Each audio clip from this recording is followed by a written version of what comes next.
Hello friends, Jayati food lovers চ্যানেলে তোমাদের সকলকে স্বাগত জানিয়ে শুরু করছি আমার আজকের রেসিপি। আশা করছি তোমরা সকলেই খুব ভালো আছো। সামনেই নীল ষষ্ঠী, তাই তোমাদের জন্য নিয়ে চলে এসেছি নীল ষষ্ঠীর স্পেশাল রেসিপি সাবুর পোলাও।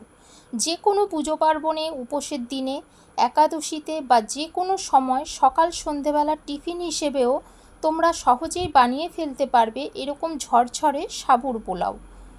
তো বন্ধুরা, রেসিপিটি শুরু করার আগে প্লিজ আমার চ্যানেলটিকে সাবস্ক্রাইব করে দিও, আর এরকমই নতুন নতুন রেসিপি পেতে পাশে থাকা বেল আইকনটি অবশ্যই ক্লিক করে দিও, যাতে আমি নতুন কোনো রেসিপি দিলে তোমাদের মিস না হয়ে যায়।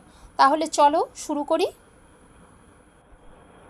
প্রথমেই আমি এখানে নিয়ে নিয়েছি 1 কাপ বড় দানার সাবু। ঝরঝরে পোলাও তৈরি করতে গেলে এখানে বড় দানার সাবুটাই ইউজ করতে হবে। এবার সাবুটা আমি ভালোভাবে ধুয়ে নেব, যাতে সাবুর গায়ে যে সাদা পরতটা থাকে সেটা চলে যায়। তো ধুয়ে নিয়ে ফিরে আসছি। সাবুটা আমি দেখো পরিষ্কার করে ধুয়ে নিয়েছি। এবার আমি সাবুটা 1 কাপ জল দিয়ে ভিজিয়ে রাখবো 2-3 ঘন্টার জন্য। একদম সাবুর ওপর পর্যন্ত জল দিতে হবে, বেশি জল দিলে সাবুটা বেশি নরম হয়ে যাবে। সাবুর ওপর পর্যন্ত জল থাকবে। ফিরে এলাম 2-3 ঘন্টা পর। দেখো সাবুটা কেমন ঝরঝরে হয়ে গেছে আর একদম নরম হয়ে গেছে। দেখো একদম গলেও যায়নি, আবার ঝরঝরেও রয়েছে। এভাবেই সাবুর ওপর পর্যন্ত জল দিলে তোমরাও সাবুটা এরকম ঝরঝরে আর নরম পাবে। এবার আমি ওভেন অন করে প্যান বসিয়ে দিয়েছি। প্যান গরম হয়ে গেলে প্রথমেই দিয়ে দিলাম 1 চামচ ঘি। ঘি গরম হয়ে গেলে এবার প্রথমেই আমি এখানে কাজু আর কিশমিশ ভেজে নেব। এবার লো ফ্লেমে 1 মিনিট মতন একটু কাজু কিশমিশটা নেড়ে নেব।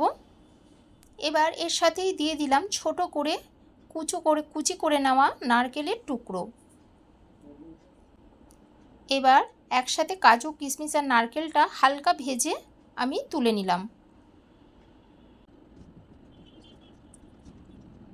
এবার আমি ওই একই প্যানে 2 থেকে 3 চামচ পরিমাণ তেল দিয়ে দিয়েছি। তেলটা ভালোভাবে গরম হয়ে গেলে ফোড়নে দিয়ে দিলাম একটা তেজপাতা, একটা শুকনো লঙ্কা, 2টো এলাচ আর 1 চামচ পরিমাণ গোটা সাদা জিরে।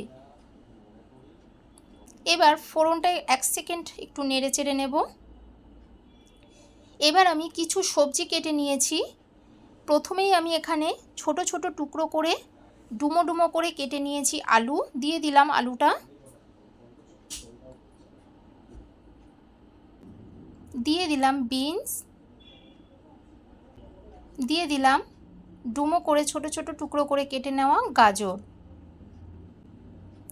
সবজিটা তোমরা তোমাদের ইচ্ছে মতন ব্যবহার করতে পারো। এবার 1-2 মিনিট ধরে লো ফ্লেমে আমি ভেজে নেব। 1-2 মিনিট এগুলো একটু হালকা ভাজা হয়ে যাওয়ার পর এর মধ্যে দিয়ে দিলাম কড়াইশুঁটি আর দিয়ে দিলাম ছোট ছোট টুকরো করে কেটে নেওয়া ক্যাপসিকাম আর চেরা কাঁচা লঙ্কা।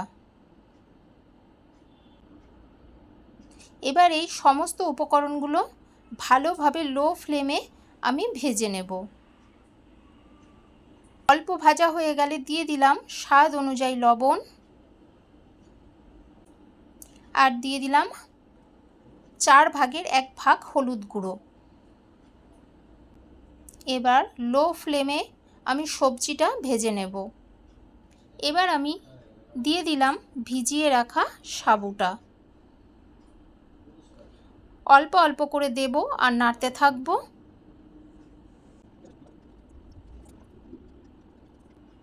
এবার লো ফ্লেমে সাবুটা আমি ভালোভাবে সবজির সাথে মেশাতে থাকব।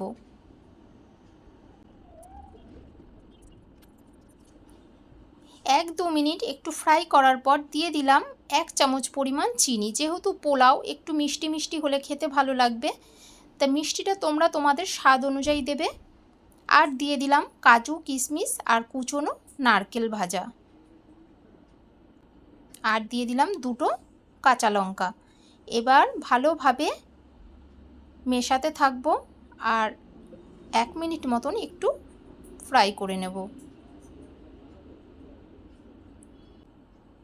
সব শেষে দিয়ে দিলাম 1 চামচ ঘি। এবার একটু নেড়ে চেড়ে নেব। তো বন্ধুরা দেখতেই পাচ্ছ কতটা ঝরঝরে আর কতটা সুন্দর হয়েছে সাবুর পোলাওটা। যে কোনো উপোসের দিনে ঝাল ঝাল কিছু খেতে ইচ্ছে করলে এর থেকে ভালো রেসিপি আর কিছুই হতে পারে না। তো বন্ধুরা এরকমই ঝরঝরে সুস্বাদু পোলাও তৈরি করার জন্য আমার রেসিপিটি ফলো করে চটপট বাড়িতে বানিয়ে ফেলো। আর আমার রেসিপিটি তোমাদের কেমন লাগলো প্লিজ একটি লাইক ও কমেন্ট করে জানিও, আর ভালো লাগলে শেয়ার করো। তো আবারও চলে আসবো খুব তাড়াতাড়ি নতুন একটি রেসিপি নিয়ে। আমার চ্যানেলটিকে প্লিজ সাবস্ক্রাইব করে দিও, আর এরকমই নতুন নতুন রেসিপি পেতে পাশে থাকা বেল আইকনটি অবশ্যই ক্লিক করে দিও। তো বন্ধুরা আমার সম্পূর্ণ ভিডিওটি দেখার জন্য তোমাদেরকে জানাই অসংখ্য ধন্যবাদ।